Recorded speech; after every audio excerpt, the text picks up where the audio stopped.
It's a miracle that the Honda E is even here, considering how much Honda seem to hate electric cars. But I'm now in Valencia, ready to drive one of the most hotly anticipated EVs in years. Yes, the button-cute car that started as a far-out concept is finally ready to go on sale, at least in Europe.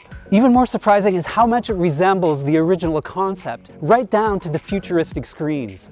The design and futuristic interior technology made big waves, but now Honda has to sell this thing. It's hoping that the quirky looks and high-tech will grab young urban buyers who won't mind the lack of range.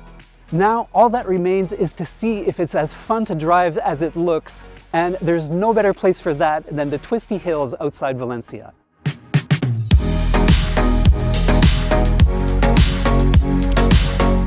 If Honda wanted to make a design statement with the E, it's achieved that here. Most of the time, production cars are a far cry from the wild and futuristic original concept styling. So I was pleased to see that Honda stayed true to its original vision. The Civic-inspired EV doesn't look quite as radical as the urban concept that inspired it, but it has mostly kept the unique retro-cute look.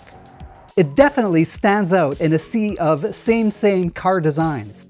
The E is important because it will launch Honda's entire electrified vision. It plans to electrify 2/3 of its vehicles by 2030 and have electric or hybrid versions of all its core European models by 2022.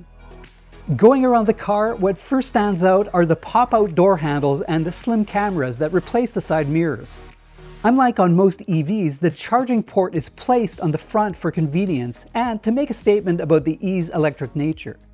It does have a trunk at the rear, but it can only accommodate a few small bags. When it comes to the engine, the E has 134 horsepower in the base model, or 152 in the top-end package, along with 232 foot-pounds of torque. That's quite a lot, considering that it's even lighter than Renault's Zoe. If you like sliding the tail in corners, you'll also be pleased to hear that it's got rear-wheel drive. The most controversial part of the E is the 35.5 kilowatt-hour battery that's smaller compared to rivals. Honda figures that's big enough for urban driving and pointed out that it makes the car lighter, sportier, and more efficient. Inside, the Honda E has one of the more daring car interiors I've ever seen. It's more like a modern home than a car thanks to the furniture fabrics and faux wood accent trim. The front of the car is literally covered in screens.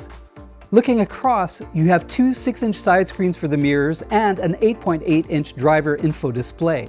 Then there are two 12.3-inch touchscreens, one for the driver and one for the passenger. I was able to take the Honda E on a 60-mile trip with mixed city, countryside, and highway driving. Valencia was rocked by strong winds the day before, giving me a chance to test the EV on both dry and wet roads. As you might have guessed from all those displays, a key part of driving a car like this is setting and controlling the navigation and entertainment options. Honda deserves a lot of credit here. The driver and passenger can control the radio, nav system, and other functions via manual controls. There's even an old-school volume knob in the middle of the console. The nav system makes it easy to search, create, and store multi-leg trips. For entertainment, it supports both Android Auto and Apple's CarPlay, or you can use Honda's AHA Radio and other apps. You can also program music and do other chores using the OK Honda voice assistant, which was quite responsive and seemed to work pretty well. The E even has an HDMI input jack, so you can plug in a Switch or Chromecast dongle to play games or watch Netflix. Another thoughtful touch is the ability to swap screens with the passenger. That way, the co-pilot can program a trip into the GPS and then hand the screen back to the driver, for example. The Honda E might look harmless and cute, but it can go like heck based on the brief time I had with it. Though it has a lot less power than Tesla's Model 3, it's also much lighter and shorter. It accelerates well off the line and especially at passing speeds. With an independent suspension and 50-50 weight distribution, it also corners on rails with very little body lean. Honda knows performance, and the E is a lot of fun to drive. So how about those side cameras? Well, they gave me a better, clearer view than mirrors and reduced blind spots too. Unlike a regular mirror though, there's a chance that the camera or screen can malfunction. For example, the driver rearview mirror also has a camera, but it's backed up by a physical mirror. During the drive, the camera got plugged with rain and all I could see was a blur.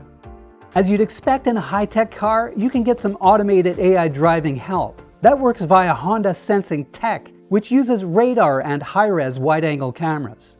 If I ventured too close to the lane edge, the road departure mitigation system gave the steering wheel a nudge to push me back.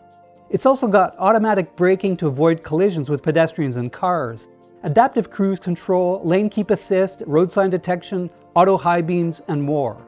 The Honda Parking Pilot can help you with that hated chore too. It first locates parking spots, then lets you touch to select the one you want. It can then park automatically into parallel, diagonal, or parking garage spaces. If something goes awry, Honda showed me how you can stomp on the brake to stop the process, then easily resume it. The WLTP electric range for this car is 137 miles, so the EPA rating is going to be lower than that. After our 60-mile or so trip with some spirited driving, we were down to about a 20% charge. Honda had arranged for fast chargers along our route trip, fortunately. The E supports up to 100 kilowatt chargers, and those can juice it to 80% in 30 minutes. After an hour-long paella lunch break, we had a full charge again. My short drive showed that Honda is well behind its main competition in terms of range and battery size for this price range in Europe. The Renault Zoe, for instance, has a 50 kilowatt battery and about 30% more range. Meanwhile, the Leaf has an optional 62 kilowatt battery, nearly double the size of the Honda E. After taking the Honda E for a spin, I can confirm that Honda not only nailed the design and the futuristic interior and the human elements, but also it has really excellent driving dynamics, especially for the types of urban customers that it's intended for. The only thing that might worry potential buyers is the range. Honda thinks that doesn't really matter for the types of urban buyers that are going to get this car, but that still remains to be seen. So once the car goes on sale, we're going to see whether that's a big deal or not.